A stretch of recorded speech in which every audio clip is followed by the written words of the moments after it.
Hello friends, welcome to the GS foundation. एक बार फिर से आप सभी छात्रों का स्वागत है जीएस फाउंडेशन की इस ऑनलाइन प्लेटफॉर्म पे। और दोस्तों, आज के सेशन में हम लोग करने वाले हैं पॉलिटी की क्लास। और पॉलिटी की क्लास में हम लोग देखेंगे टॉप 20 एमसीक्यू। इसके साथ आपको एक्सप्लेनेशन भी मिलेगा दोस्तों। एक्सप्लेनेशन भी आपके एग्जाम के दृष्टिकोण से महत्वपूर्ण रहने वाला है। किस एग्जाम के लिए सेशन बनाया गया है? फॉर ऑल कॉम्पिटिटिव एग्जाम, सभी एग्जाम में महत्वपूर्ण है। और यहाँ से 2-3 सवाल हर परीक्षा में आते हैं दोस्तों, तो वीडियो के एंड तक जरूर देखिएगा। यदि वीडियो अच्छी लगे तो एक लाइक कर दीजिएगा, अपने दोस्तों के साथ इसे शेयर कीजिएगा।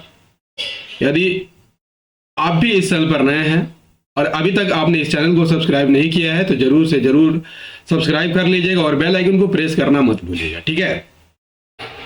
तो चलिए स्टार्ट कर लेते हैं आज के सेशन को। देखिए, पहला सवाल आपकी स्क्रीन पर है। क्या कहता है? निम्नलिखित में से कौन सा अनुच्छेद अपराधों के लिए दोष सिद्धि के संबंध में सुरक्षा प्रदान करता है? आंसर कीजिएगा। निम्नलिखित में कौन सा अनुच्छेद अपराधों के लिए दोष सिद्धि के संबंध में संरक्षण प्रदान करता है? अनुच्छेद 13, अनुच्छेद 23, अनुच्छेद 20 या अनुच्छेद 21? आंसर कीजिएगा।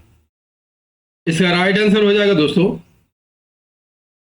Option C is the correct answer. अनुच्छेद 20 जो है अपराधों के लिए दोष सिद्धि के संबंध में सुरक्षा प्रदान करता है। अनुच्छेद 13 क्या कहता है? अनुच्छेद 13 में जुडिशियल रिव्यू दिया गया है दोस्तों।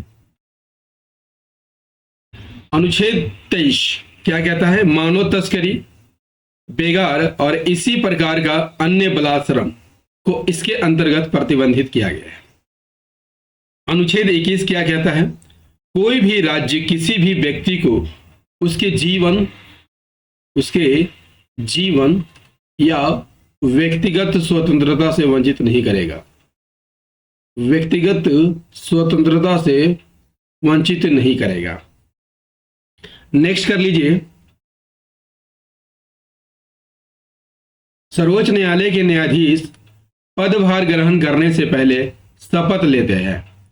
भारत के मुख्य न्यायाधीश के समक्ष, राष्ट्रपति या उपराष्ट्रपति के समक्ष, राष्ट्रपति या उसके द्वारा नियुक्त व्यक्ति के समक्ष या प्रधानमंत्री के समक्ष? इसका राइट आंसर हो जाएगा ऑप्शन सी, राष्ट्रपति या उसके द्वारा नियुक्त किसी भी व्यक्ति के समक्ष जो है सर्वोच्च न्यायालय के न्यायाधीश शपथ ले सकते हैं। नेक्स्ट कर लीजिए। 6 से 14 वर्ष की आयु के सभी बच्चों को शिक्षा देना किसके अंतर्गत आता है? इसका राइट आंसर हो जाएगा ऑप्शन डी, मौलिक कर्तव्य के अंतर्गत आता है। दोस्तों, यदि आपसे पूछ लिया जाए कि मूल संविधान में कितने मौलिक कर्तव्य थे, तो एक भी मौलिक कर्तव्य नहीं थे, यानी 0 मौलिक कर्तव्य थे। क्लियर? इसे कब जोड़ा गया? 42वां संविधान संशोधन के द्वारा जोड़ा गया। कब जोड़ा गया? 1976 में जोड़ा गया। ठीक है। किस समिति की सिफारिश पर इसे जोड़ा गया था? स्वर्ण सिंह समिति के सिफारिश पर जोड़ा गया था। स्वर्ण सिंह समिति के सिफारिश पर जोड़ा गया था। और इसका उल्लेख जो है भारतीय संविधान के भाग 4 में किया गया है। भाग 4 के ए में किया गया है। क्लियर? और इसके लिए अनुच्छेद 51A की व्यवस्था की गई है। क्लियर? किस देश के संविधान से लिया गया है? सोवियत संघ के संविधान से लिया गया है। सोवियत संघ के संविधान से लिया गया है। क्लियर? चलिए अगला सवाल देख लेते हैं। अगला सवाल है, भारत के संविधान में मानवाधिकार आयोग का उल्लेख कहां पर किया गया है? 360 में वित्तीय आपातकाल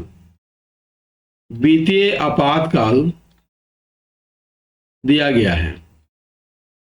338 में क्या दिया गया है? अनुसूचित जाति और अनुसूचित जनजाति के लिए एक आयोग के गठन का प्रावधान किया गया है।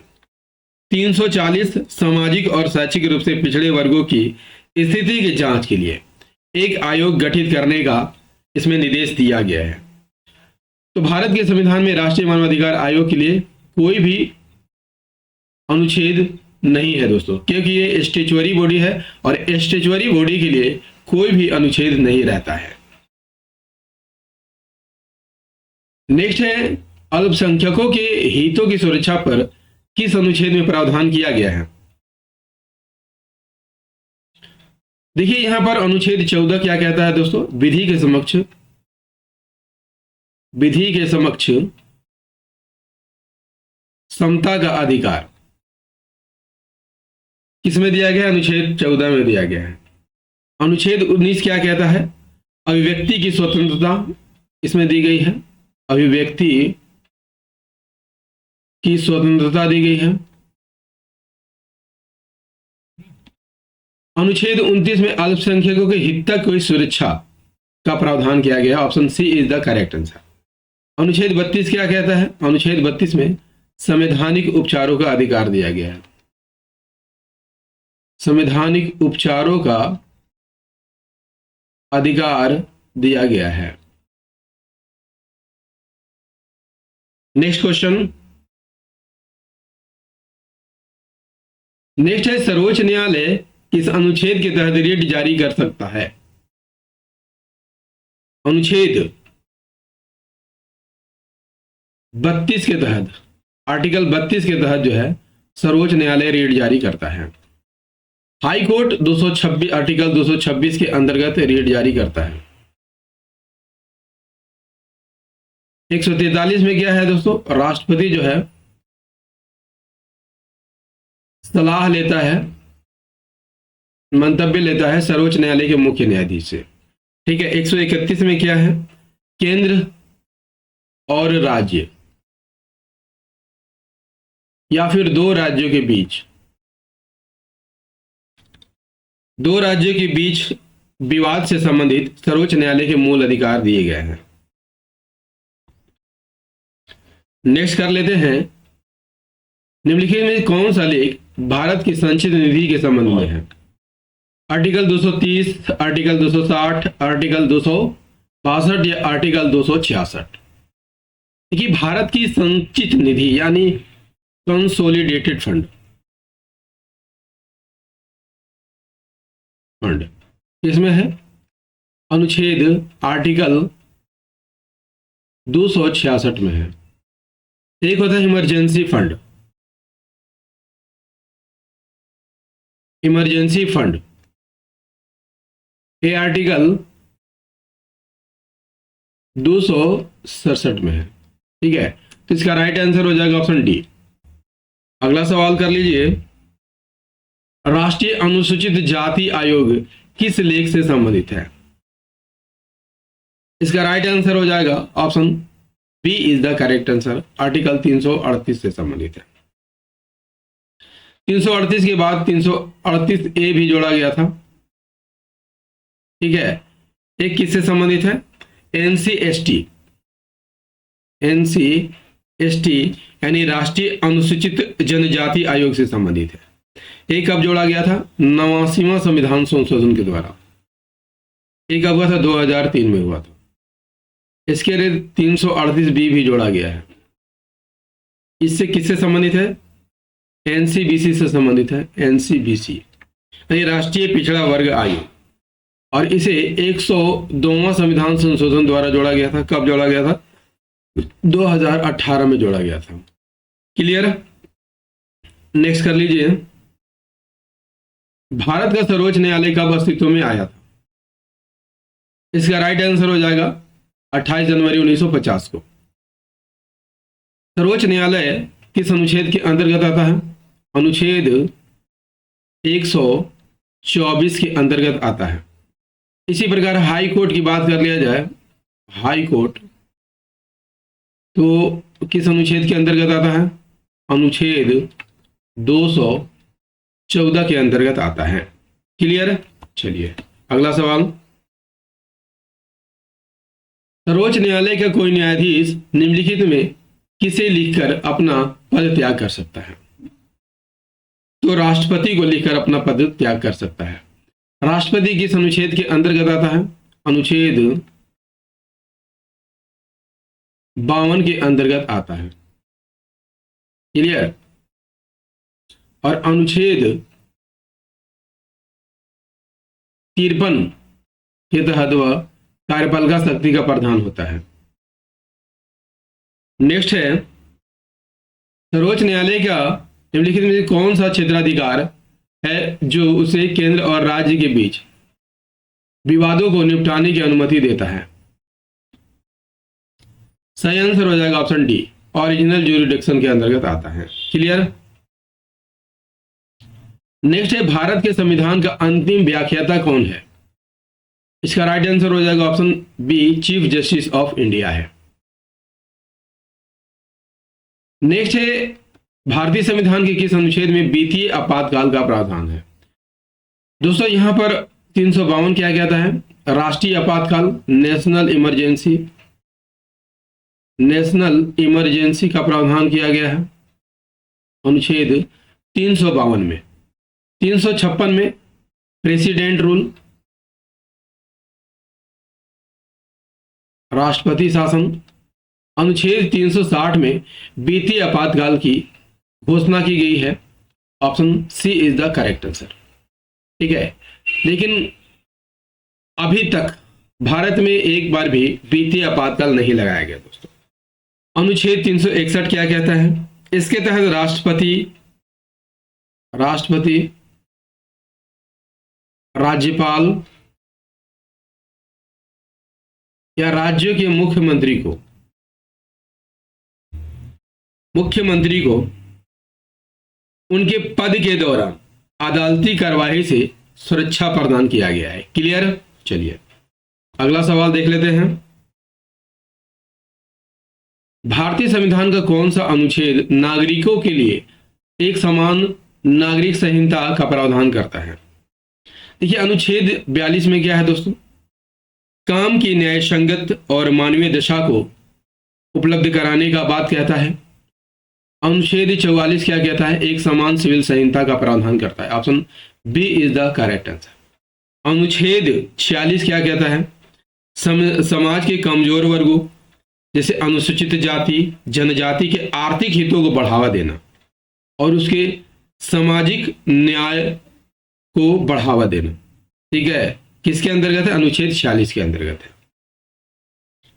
नेक्स्ट कर लीजिए, भारत की न्यायिक प्रणाली में राज्यों के उच्च न्यायालय सीधे किसके अधिकार क्षेत्र में आते हैं? भारत की न्यायिक प्रणाली में राज्यों के उच्च न्यायालय किसके अधिकार क्षेत्र में आते हैं? Option C is the correct answer, supreme court के अधिकार क्षेत्र में आता है। अटॉर्नी जनरल यहां बात कर ली जाए किस अनुच्छेद के अंतर्गत आता है? अनुच्छेद 76 के अंतर्गत इसका प्रावधान किया गया है और ये भारत सरकार का सलाहकार होता है। नेक्स्ट है, आपातकाल के दौरान निम्नलिखित में से कौन सा अनुच्छेद निलंबित नहीं किया जा सकता है? देखिए अनुच्छेद 19 क्या कहता है दोस्तों? अभिव्यक्ति की स्वतंत्रता प्रदान करता है। आर्टिकल 20 क्या कहता है? अपराधों के लिए दोष सिद्धि के संबंध में संरक्षण प्रदान करता है। अनुच्छेद 21 क्या कहता है? कोई भी राज्य किसी भी व्यक्ति को उसके जीवन या व्यक्तिगत स्वतंत्रता से वंचित नहीं करेगा।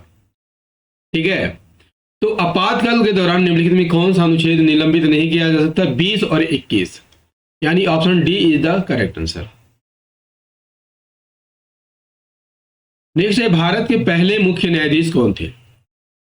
राइट आंसर हो जाएगा Hira Lal Jekania. Option B is the correct answer. Next है, भारतीय संविधान के अनुच्छेद 371 जी में विशेष प्रावधान निम्नलिखित राज्यों में से संबंधित है। किस राज्य से संबंधित है? इसका राइट आंसर हो जाएगा ऑप्शन सी, मिजोरम से संबंधित है।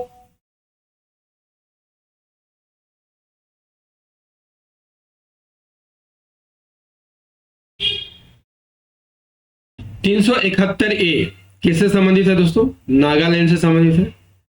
71 B Assam, 71C Manipur, 71F Sikkim, 71H Arunachal Pradesh, 71G state of Mizoram. Clear. Next है जीएसटी परिषद का उल्लेख किस अनुच्छेद के तहत किया गया है। देखिए 51A में क्या है दोस्तों, मूल कर्तव्य है, मूल कर्तव्य दिया गया है। अनुच्छेद 279 क्या कहता है, इसमें जीएसटी परिषद का उल्लेख किया गया है। अनुच्छेद 280 वित्त आयोग से संबंधित है, वित्त आयोग से संबंधित है। 112 में क्या है, वार्षिक वित्तीय विवरण दिया गया है, वार्षिक वित्तीय विवरण का प्रावधान करता है। तो जीएसटी परिषद किस में है, option B is the correct answer, 279A में है। दोस्तों पॉलिटी का ये सेशन आपको कैसा लगा, उम्मीद करता हूँ दोस्तों काफी अच्छा लगा होगा। यदि सेशन पसंद आया हो तो एक लाइक कर दीजिएगा, इसे अपने दोस्तों के साथ जरूर शेयर कर दीजिएगा, और यदि आप भी इस चैनल पर नए हैं तो चैनल को जरूर सब्सक्राइब कर लीजिएगा, बेल आइकन को प्रेस कर लीजिएगा। ठीक है, मिलते हैं अगले सेशन में पॉलिटी के नए नए प्रश्नों के साथ। तब तक के लिए जय हिंद, धन्यवाद।